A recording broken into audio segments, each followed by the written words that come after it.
로마서 8장 14절부터 18절까지. 8장 14절부터 18절까지입니다.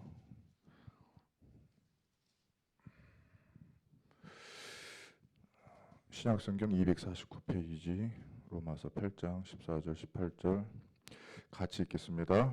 무릇 하나님의 영으로 인도함을 받는 사람은 곧 하나님의 아들이라. 너희는 다시 무서워하는 종의 영을 받지 아니하고 양자의 영을 받았으므로 우리가 아빠 아버지라고 부르짖느니라.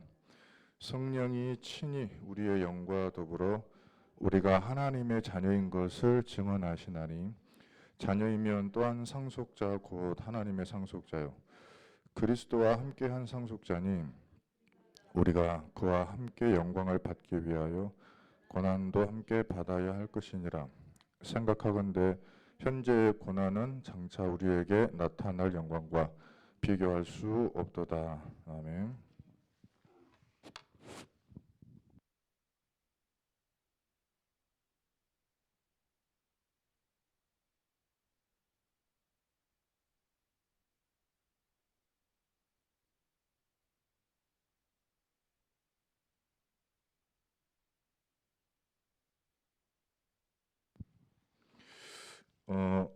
어느 그 무당 아빠가 있는데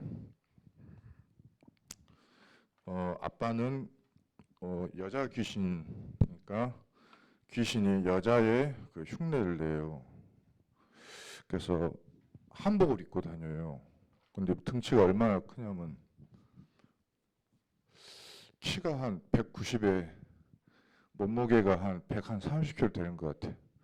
근데 꽃 한복을 입고 다녀요. 화장을 해요. 진짜 눈 뜨고도 못 볼 상황인데 젊어요. 아빠가 30대. 근데 6살 딸한테 귀신이 들어갔어요. 가지고 6살 딸이 좀 높은 귀신인가 봐요. 그 천사도 등급이 있잖아요. 아마 군대니까 그러잖아. 청군이니까. 이 딸이 유치원생인데 유치원을 퇴근을 하고 오시면 아빠가 데리러 가요. 집에 딱 가면 하는 행동이 있어요. 루틴이 있어요. 영적 힘을 충전을 해요. 이것이. 그래가지고 이 시간만 기다렸다 오는 거예요. 하루 종일. 얼마나 생기가 막 넘쳐가지고 집중을 하는데 몇 시간을 해버리더라고요. 그다음에 여유가 생겼어요. 주말인가 봐요. 부산 사람들이에요. 가지고 태종대 바닷가인가 뭐 그런 바닷가 갔는데 그 무속 기도처가 있는 거 보죠. 그래서 짐을 꾸리는데 이 작두를 챙길까 그러는 거예요. 그러니까 아빠가 이 딸 무당이 된 거예요. 6살짜리 무당이 돼버렸어요. 딸 작두를 손을 대려고 하니까 얘가 정색을 하더니 이러는 거예요. 아버지한테. 근데 아버지가 찍소리를 못하는 거예요. 자기의 작두를 건드릴 수 없다. 내 것을. 그래가지고 가지고 가더라고요. 도착해가지고 거기다가 자리 펴놓고 정말 뭐 하는데 뭐 없어요. 그냥 뭐 아시잖아요. 무당들 어떻게 하는지. 근데 그거 앉아가지고 얘가 집중하는데 아버지가 놀라요. 아버지가 그냥 막 가슴을 치는 거예요. 아니 제가 뛰어놀아야 되는데 지금 뭐 하고 있는 건지. 근데 다큐멘터리를 그걸 보는 사람들은 뭐냐면 참 재밌는 세상이네 하고 그냥 지나가는 이야기인데 저희가 이제 그걸 봤을 때는 완전히 그 망대를 세우는 모습이었고 그리고 한 사람의 그 굉장히 영적인 힘을 누리는 그런 장면이었어요. 지난주 강단 말씀 우리한테 나사로 이야기를 하셨는데 말씀을 받으면서 어떤 생각을 저와 여러분은 했는지 모르겠습니다만은 예수님은 이 나사로를 통해서 하시려고 하는 말씀이 물론 있었지만 그 중에 이 상태를 표현한 건 이거였어요. 거지. 그다음에 상처. 시험거리가 너무 많고 행복하지가 않아요. 그런데 개가 와가지고 핥어. 이거는 이 상처를 가지고 거지 상태를 만드는 마귀가 하는 행동이잖아요. 계속 상처를 핥으면 뭔 일이 보여져요? 약을 발라줘야지. 개가 핥으면 썩나죠. 더 썩나고 더 상처나잖아요. 이게 이 마귀가 하는 행동이죠. 근데 이제 문제는 뭐냐면 이 나사로가 자기도 살았을 때 자기가 뭔 사람인지를 모르는 거예요. 언제 알았어요? 죽고 나서 보니까 자기가 천국 백성이에요. 그때 깨달은 게 뭐냐면 살아있을 때 자기는 뭐였어요? 전도자였어. 이거를 나중에 알은 거죠. 근데 이거보다 더 심각한 사람은 부자예요. 전혀 알아볼 수가 없잖아요. 이걸 알아볼 수가 없게 하는 게 마귀가 하는 행동이죠. 내일 토요일 날 우리 광주에서 핵심 있습니다. 아시죠? 그래서 아침에 목회자 팀은 8시 10분부터 강의가 있어서 빨리 끝나야 돼요, 오늘. 그래서 얼른 빨리 진행하겠습니다. 하나님은 너는 누구냐라고 하실 때 오늘 하나님 본문 말씀 볼 때 상속자라고 그러셨어요. 주셨다는 거예요. 줬어요. 받았어. 받았는데 자기한테 있는지를 모르고 거짓골을 할 수밖에 없는 상황을 말씀하신 거죠. 에베소서 1장 이번 주 강단 말씀에 이야기하였습니다. 우리에게 찬송하리로다. 상처 속에서 뒹구는 게 아니고 정말로 찬송할 수밖에 없는 은혜를 주셨는데 하늘에 속한 모든 신령한 복을 우리에게 주셨어요.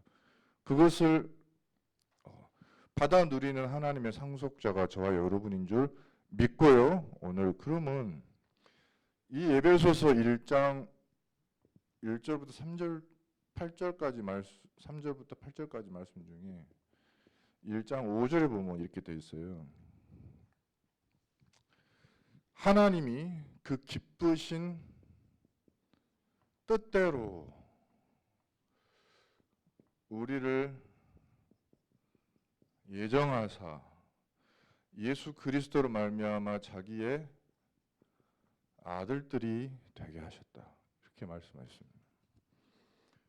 하나님의 기쁘신 뜻이 뭘까요? 하나님이 원래 인간을 창조할 때 기쁘다 그러셨어요. 창세기 1장 26절부터 28절까지 6절부터 28절까지 하나님이 자기 형상대로 사람을 창조하시되 남자와 여자를 창조하시고 모든 복을 다 주셨어요. 그러면서 하신 말씀이 참 내가 기쁘다. 근데 이 복을 다 잃어버렸잖아요. 그래서 이걸 빨리 회복해라.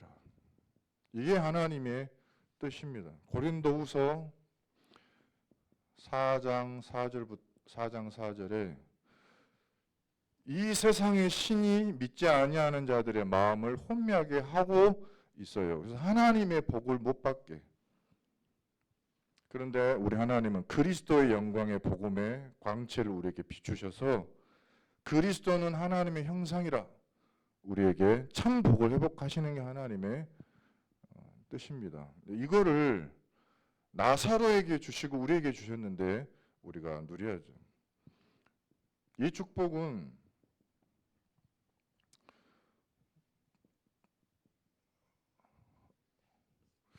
법적인 축복이에요.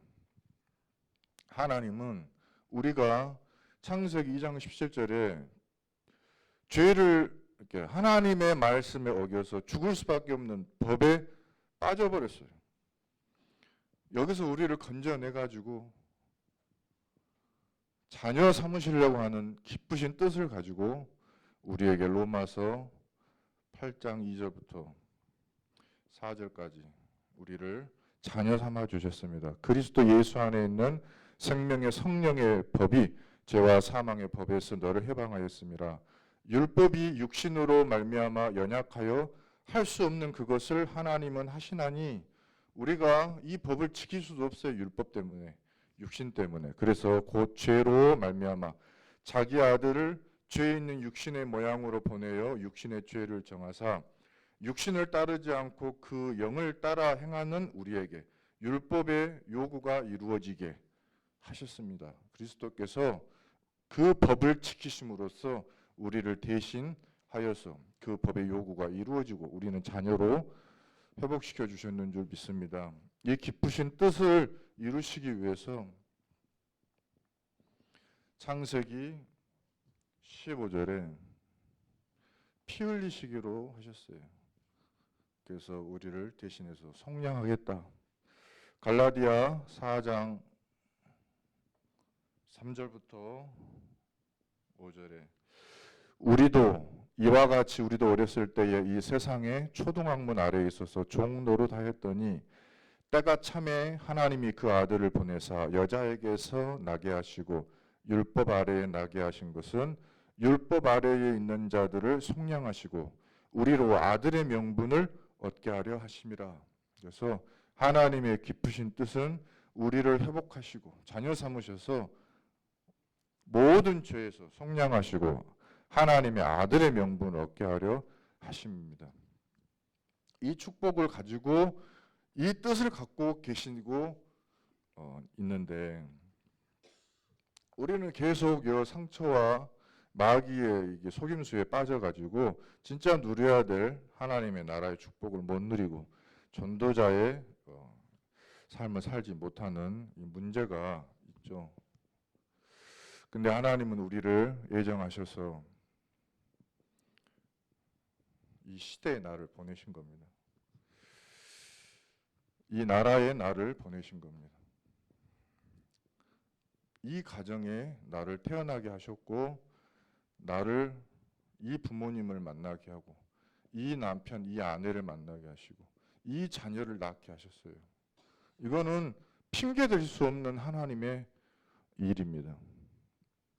하나님이 교회를 만나게 하십니다. 이 교회를 만나는 게 얼마나 축복이냐면 복음 전하지 않는 교회를 다녀가지고 엄청 어려움에 빠진 사람 정말 많이 봤거든요.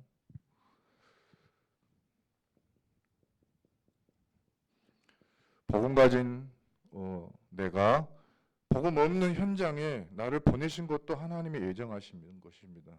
이것을 언제 예정하셨냐? 하나님의 말씀 보니까 에베소서 1장 5절에 창세전에 예비하셨다. 창세전에 예정하셨다. 그러니까 하나님은 고르고 골라서 나를 선택을 하신 거예요. 이 시대에. 다른 아시죠? 남자가 이렇게 여자는 그 평생 그 아기를 낳을 수 있는 그거를 평생 갖고 태어나잖아요. 그래서 젊었을 때 술, 담배, 마약 이런 거 하고 뭐 독한 약 이런 거 먹으면 그 몸 안에 있는 애기 씨들이 다 영향을 받잖아요. 그래서 여자들은 술, 담배 그건 그냥 보기 싫어서가 아니고 후대를 위해서 자제하라 뭐 그런 거잖아요. 근데 이제 남자는 한 달에 한 번씩인가 이게 완전히 다 세포가 다 바뀌어요. 그래서 이게 후대를 낳기 좋은 상태로 계속 바뀌는데 어마어마한 그 체세포가 딱 한 번 경우에 만나서 하는데 하나님은 그것을 고르고 골라가지고 나를 선택하셨다는 거예요. 그러면 나를 왜 창조하셨을까? 나를 왜 선택하셨을까? 나를 왜 이렇게 보냈을까? 하나님의 말씀, 하나님의 입장에서 보니까 이거는 하나님의 절대 주권이다. 보내시면서 나에게 10가지의 발판을 들려서 보내셨습니다. 이 상태에 빠지지 않도록, 상처나 마귀에게 속지 않도록. 이 10가지 발판이 참 중요하거든요. 하나님이, 성부 하나님이 절대 주권을 가지고 나와 함께 계셔요.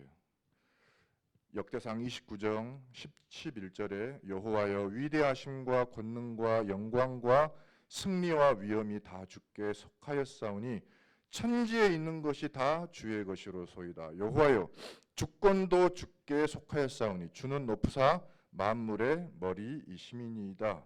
하나님이 주권대로 나와 함께하고 계신 줄 우리는 믿습니다. 그리고 하나님은 우리에게 어떤 상황에서도 이기는 방법을 주셨어요. 그게 바로 그리스도입니다. 에베소서 1장 17절부터 23절. 성자 예수가 누구시냐? 그의 능력이 그리스도 안에서 역사하사 죽은 자들 가운데서 다시 살리시고 하늘에서 자기의 오른편에 앉히사 모든 통치와 권세와 능력과 주권과 이 세상뿐 아니라 오는 세상에 일컫는 모든 이름 위에 뛰어나게 하시고 만물을 그의 발 아래 복종하게 하시고 그를 만물 위에 교회의 머리로 삼으셨느니라. 그리스도 안에 만물이 복종하는 줄 믿습니다. 이 방법이 나에게 있고 이 방법을 나의 발판으로 주셨어요. 그리고 하나님이 말씀하시기를 내가 너와 직접 함께하며 함께하리라, 역사하리라. 요한복음 14장 16절에 보혜사 성령을 주사 영원토록 너와 함께 있게 하리라. 우리에게 말씀하셨습니다. 히브리서 4장 12절 13절에 이 성부 성자 성령 하나님은 말씀으로 역사하시고 이 말씀을 성취하십니다. 말씀은 살아있고 활력이 있어 모든 것을 쫄러 쪼개고 깨닫게 하고 판단하고 고치는 치유의 능력이 말씀 속에 있는 줄 믿습니다. 이 말씀 어디에서 주느냐? 교회에서 주셔요. 그리고 이 말씀을 가지고 현장에 나가는 내가 교회예요. 고린도전서 3장 16절에 너희가 하나님의 성령인 것과 네 안에 그 하나님의 말씀을 이루는 성령이 계시는 것을 네가 알지 못하느냐. 그래서 하나님은 나를 통해서 하나님의 계획을 이루는 겁니다. 내가 있는 현장이 바로 어디입니까? 선교지예요. 사도행전 18장 1절부터 4절에 내가 망해서 실패해서 내가 로마에서 고린도로 쫓겨갔구나. 아닙니다. 거기 가서 아굴라가 그가 그의 아내 브리스길라와 함께 고린도로 내려가니 거기서 바울을 만나. 하나님의 계획이 우리의 발걸음 속에 있는 줄 믿습니다. 실패인 줄 알았는데 실패가 아니에요. 하나님의 시간표입니다. 그리고 하나님이 왜 이렇게 하십니까? 하나님이 모든 것을 지금 통치하고 계신다는 거예요. 문제도 하나님이 통제하고 계시고 위기도 통제하고 계시고 지금 뉴스 보니까 전국 각지가 난리, 축구판도 난리, 탁구판도 난리. 탁구는 가만히 있다가 얻어맞았어. 지금 탁구 대회 중이더라고 우리나라. 아무도 몰랐거든요. 근데 축구가 난리가 나니까 탁구가 유명해졌어 갑자기. 뭔 말인지 아시는 분은 아실 거고 모르는 분은 모를 텐데 너무너무 지금 세상 복잡한데 하나님이 세상 만물을 통치하고 계십니다. 시편 139편 1절부터 4절에 우리의 생사화복을 주장하시는 하나님 여호와여 주께서 나를 살펴보셨으므로 나를 아시나이다. 지금도 나를 살펴보고 계세요. 주께서 내가 앉고 일어섬을 아시고 멀리서도 나의 생각을 밝히 아시오며 나의 모든 길과 내가 눕는 것을 살펴보셨으므로 나의 모든 행위를 익히 아시오니 여호와여 내 혀의 말을 알지 못하시는 것이 하나도 없으시니이다. 그래서 이런 말씀하셨어요. CCTV를 달고 하나님은 보고 계십니다. CCTV를 달고 우리 말의 고백을 듣고 계십니다. CCTV를 달고 우리가 결단하고 믿음의 말을 하고 믿음의 생각을 하고 하나님 바라볼 때 생사화복의 주권자 하나님이 바르게 우리를 인도하시고 모든 것을 통치하여 축복으로 바꾸실 줄 믿습니다. 하나님의 사람에게는 모든 것이 합력하여 선을 이루느니라. 이것은 하나님의 절대 섭리예요. 누구든지 하나님의 섭리를 벗어날 사람이 없습니다. 어떤 독재자도 하나님이 허용하신 거예요. 그 어떤 파괴자도 하나님이 허용하신 거예요. 어떤 재벌도 하나님이 허락하신 거예요. 어떤 실패도 하나님이 허락하신 거예요. 그러나 어떤 성공도 어떤 하나님의 그 세상의 일도 하나님의 섭리를 벗어난 일이 없습니다. 왜냐? 히브리서 9장 27절 인간의 인생은 시한부 인생이에요. 한 번 죽는 것은 사람에게 정해진 것이요. 그 이후에는 심판이 있으리니 우리가 이 세상을 살면서 한 모든 행동과 결단 그것이 나중에 전부 심판의 대상이 됩니다. 우리가 그래서 무엇대로 살아야 돼요? 하나님의 선하신 계획대로, 하나님의 뜻대로, 하나님의 말씀대로, 하나님의 방법대로, 하나님의 주권을 믿으면서 하나님의 역사와 함께 사는 것이 우리의 절대 발판인 줄 믿습니다. 그러면 하늘에 상급이 있어요. 내세가 준비되어 있습니다. 순서가 좀 잘못됐네. 심판이 있어요. 섭리 다음에 아까 방금 말씀드린 심판. 누가복음 16장 25절에 이렇게 말씀하셨어요. 거지 나사로. 사실은 예수님이 이 거지가 이렇게 아프고 시달리고 눌리는 것을 비난한 적이 한 번도 없어요. 뭐라고 이야기하셨습니까? 그가 여기서 고난 받은 것을 내가 알고 있어. 많은 상처 때문에 힘들었던 거 내가 알고 있다. 마귀가 와서 그 상처를 건드리고 어렵게 하고 또 속이고 잡아뜨린 거 알고 있어. 그게 고난이라는 걸 알고 있어. 그래서 그는 거기서 땅에서 고난을 받았으니 여기에서 위로를 받고, 부자 너는 그 똑같은 시간에 너는 거기서 즐거움을 누렸으니 여기서 괴로움을 받느니라. 전도자인 우리, 하나님의 자녀인 우리가 이 세상을 살면서 고난 당하고 있는 것을 하나님이 아시고 위로하기 원하시는 하나님인 줄 믿습니다. 반드시 하나님이 축복을 하실 것이고요. 그리고 우리들은 뭡니까? 상급을 받을 전도자들이에요. 마태복음 10장 40절부터 42절에 냉수 한 그릇도 결단코 상을 잃지 않을 것이다. 냉수 한 그릇. 오늘 제가 어디를 갔는데 좀 운동을 했는데 물통을 안 가지고 가가지고 정말 목말랐거든요. 그 컵 하나가 그렇게 소중하더라고요. 물 한 모금이 소중해요. 하나님이 이 세상에 물 한 방울 전해주는 전도자의 발걸음을 너무도 귀하게 보신 줄 믿습니다. 이 부자가 그랬어요. 손끝에, 손끝도 아니에요. 뭐라 그랬죠? 손가락 끝에 물 한 방울, 어디다가? 내 혀 끝에다 대줄 수 없겠냐. 한 방울입니다. 우리가 현장을 가서 복음에 간단한 정말 복음을 전해주어도 그것을 놓고 기도해도 하나님이 이것을 절대로 상을 잃지 않게 하실 줄 믿습니다.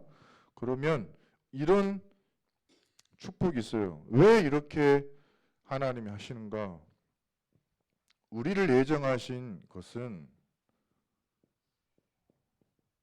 끝내기 위해서예요. 마태복음 24장 14절에 하나님은 끝을 계획해 놓고 끝을 낼 주역으로 모든 이 세상의 괴로움과 문제 그리고 사단의 모든 권세를 끝내버릴 이 천국 복음이 모든 민족에게 증언되기 위하여 온 세상에 전파되리니 그제야 끝이 오리라. 우리를 이 응답의 주인공으로 부르셨는 줄 믿습니다. 그래서 우리를 기쁘신 뜻대로 부르셔서 회복시키고 자녀 삼아주시고 성량해 주세요. 계속 용서하셔요. 그리고 우리를 뭘로 불렀어요? 아들. 아들이란 말이 뭔가 찾아보셨습니까? 아들이란 말은 그러니까 딸도 돼요.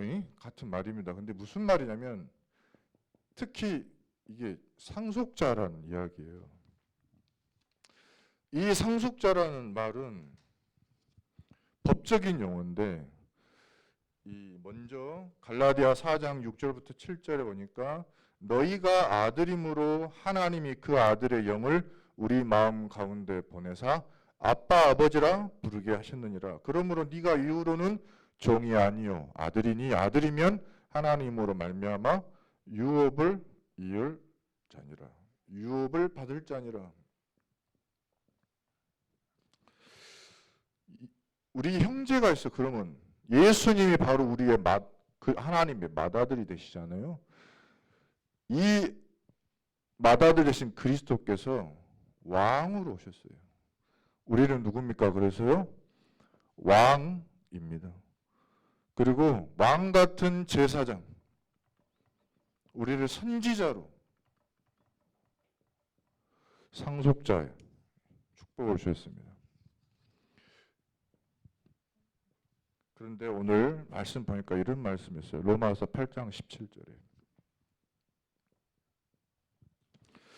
너희가 자녀이면 또한 상속자 곧 하나님의 상속자요 그리스도와 함께한 상속자니 우리가 그와 함께 영광을 받기 위하여 고난도 함께 받아야 할 것이니라. 혹시 여러분 그 부모님 돌아가시면 자녀들이 이런 거를 해요. 그 유산을 받을 수 있는데 근데 유산을 받는데 먼저 뭘 해줘? 부모가 갖고 있는 또 그 돌아가신 분이 갖고 있는 경제적인 거를 다 한번 봐요. 그러면 뭐가 나와요? 빚이 나와요. 빚. 자산이 많은 줄 알았어 어떤 사람은. 그래가지고 우리 아버지 부자다 알았더니 실제로 검색해 보니까 뭐가 나와요? 빚이 이렇게 나오는 거예요. 그러면 그 재산 조금 받겠다고 그 빚을 내가 떠안어? 그런 사람이 있습니까? 없어요. 없어요. 근데 검색해 보니까 우리 아버지 그진 줄 알았어요. 평상시 별로 돈 있단 말도 절대 안 하고 우리 아버지도 절대 돈 있단 말 안 하시고. 그런데 이 돌아가시고 나서 보통이가 빚이 하나도 없어. 근데 땅이 뭔가 이렇게 어마어마한 게 있는 거예요. 근데 그 아버지를 섬기면서 아마 짜증나네, 힘이 드네, 막 알고 봤더니 그걸 아는 사람 어떡하는지 아세요? 갑자기 태도가 돌변을 해가지고 갑자기 한우가 나가고 전복이 나가고 막 그러잖아요. 그 머리 빨리 돌아가는 저 며느리. 성경에 예수님이 그 말씀하셨다니까요. 밭을 남의 밭이요. 파는 일을 땀 흘려서 일을 하고 아이고 더러 죽겠네 하고 땅 파는데 보화가 발견이 됐어. 내 땅이 아니요. 근데 땅 주인도 몰라. 그래가지고 자기가 있는 모든 것을 다 털어다가 다 팔았어요. 그럼 다 빚이죠, 요거. 그래가지고 내가 다 줄게. 이 땅 주라. 이 땅 쓸모없는 땅 나 주라. 그랬더니 그 사람이 가져라 그런 거예요. 그랬더니 나는 빈털터리가 된 게 아니고 뭘 얻은 거예요? 진짜 보아봐서. 그 말을 누가 해요? 예수님이 하셨어요. 지금 고난을 받는 것 같으냐? 지금 혹시 빚을 지고 있는 것 같냐? 혹시 지금 좀 힘든 것 같냐? 근데 아니. 그 다음 성경 구절 보니까 뭐라고 그래요? 로마서 8장 18절에 생각하건대 현재의 고난은 장차 우리에게 나타날 영광과 비교할 수 없도다. 그래서 바울이 디모데에게 계속 그 말을 했어요. 너는 나와 함께 고난을 받으라. 이 말은 저도 그 성경 구절 보면서 고생해라 그 말인 줄 알았더니 그게 아니고 이 말을 뒤에 다 하려고 세팅해 놓고 앞에 이야기합니다. 진짜로 영광이, 진짜로 응답이, 진짜로 축복이 숨겨져 있어. 어디 속에? 그 조금 고난처럼 보이는 것 속에 숨겨져 있어요. 저와 여러분 지금 하고 계시는 직분이나 가정 안에서의 어떤 직무나 이런 게 좀 고난이죠. 그렇지만 그 뒤에 뭐가 있어요? 하나님이 나를 애정하사 하나님의 기쁘신 뜻대로 보내신 그 영광이 뒤에 숨겨져 있는 줄 믿습니다. 하나님의 유업을 이을 사람. 나는 그것을 상속받을 자격이 있는데 이거를 깜빡하고 이 나사로는 하나도 못 누린 거예요. 다 가졌는데 상속자 신분인데 이 땅에서 그거를 하나도 누리지를 못했어요. 언제 알았어요? 죽고 나서 안 거예요. 자기 신분이 뭔지를 그때 아는 거예요. 중요한 거는 이 사람을 누가 못 알아봤다는 거? 부자 그 사람이, 지옥 갈 사람이 못 알아본 거. 그게 진짜 슬픈 이야기예요. 우리는 우리 바로 옆에 있는 사람이 나를 보고 이 축복을 가지고 있구나 알 만큼 응답 받으시기를 예수님 이름으로 축복합니다. 결론입니다. 그래서 지금 내가 응답이 있다 없다, 지금 내가 성공을 했다 안 했다 하고는 아무 상관이 없이 나는 지금 이 시대 이때에 하나님이 나를 부르신 것은 확실해요. 믿으시죠? 이 확실함이 이거는 변하지 않는 사실이요. 내가 응답 받았다, 성공을 했다 안 했다고 상관없어요. 지금 내가 잘 되어지고 있다, 잘 안 되어지고 있다도 상관없어요. 지금 이때 나는 확실히 부름받은 게 맞아요. 어떻게 부름받았냐? 가만히 나를 돌아보십시오. 찬송가에 이런 찬송가에 네가 받은 복을 세어보라. 세어보면 이게 돼 있습니다. 하나님이 나를 살리셨어요. 진짜로 세워보세요. 하나님이 나를 치유하신 게 엄청나게 많아요. 하나님이 나를 세워주셨어요. 절대 직분을 받을 수가 없고, 절대 사람 구실할 수가 없고, 절대 하나님의 복, 뭐 천국, 영적인 능력 전혀 알아들을 수 없는 나를 알아듣게 하셨다니까. 살리셨다? 왜요? 가서 좀 살려라. 살려줘라. 죽이지 말고 저 사람을 살려줘라. 왜 나를 치유하셨죠? 저 사람이 지금 힘드니까 가서 고쳐줘. 고쳐줄 사람이 없어요. 저 사람이 분명히 잘못됐어. 나도 예전에 잘못됐잖아요. 어떻게 고쳐줘요? 말로 고치면 상처가 되거든요. 그러니까 기도하고 뭐 이렇게 여러 가지로 고치는 방법을 다 주셨습니다. 오늘 그것도 좀 포럼할 텐데, 나를 세워주신 것은 뭐냐? 가서 너를 세운 것은 도와라. 조금만 도와주면 된다. 그래서 나를 이렇게 직분을 주시고 힘을 주시고 역사하고 계신 줄 믿습니다. 그래서 천명, 소명, 사명이 나에게 있어요. 누가복음 24장 44절부터 48절 보니까 우리 예수님께서 이렇게 말씀하셨습니다. 말씀을 깨닫게 하시는 거예요. 또 이르시되 내가 너희와 함께 있을 때에 너희에게 말한 바 곧 모세의 율법과 선지자의 글과 시편의 나라가 이렇게 기록된 모든 것이 이루어져야 하리라 한 말이 이것이라 하시고, 이에 그들의 마음을 열어 성경을 깨닫게 하시고 천명을 깨닫게 하시고 그리스도가 누군지 알게. 또 이르시되 이같이 그리스도가 고난을 받고 제3일에 죽은 자 가운데서 살아날 것과 또 그의 이름으로 죄사함을 받게 하는 회개가 예루살렘에서 시작하여 모든 족속에게 전파될 것이 기록되었으니 너희는 이 모든 일의 증인이라. 우리는 하나님의 말씀에 기록되어지고 새겨진 그 모든 일의 증인인 줄 믿습니다. 천명, 소명, 사명, 우리 각자 가정 안에서 다 모양은 다르지만 우리는 한마디로 증인이 그 각 현장에서. 자, 우리 말씀을 붙잡고 내가 누구죠 이제? 그러면 하나님의 상속자. 결론을 붙잡고요. 우리 함께 기도하기 원합니다. 전능하신 사랑이 많으신 우리를 아들로 딸로 불러주신 하나님 감사합니다. 창세전에 계획하신 그 계획대로 오늘 우리가 이 밤에 모였사오니 오늘 우리의 기도를 통해서 우리의 삶과 우리의 모든 가정과 또 우리가 있는 기업이 하나님의 뜻대로 살아나게 하옵소서.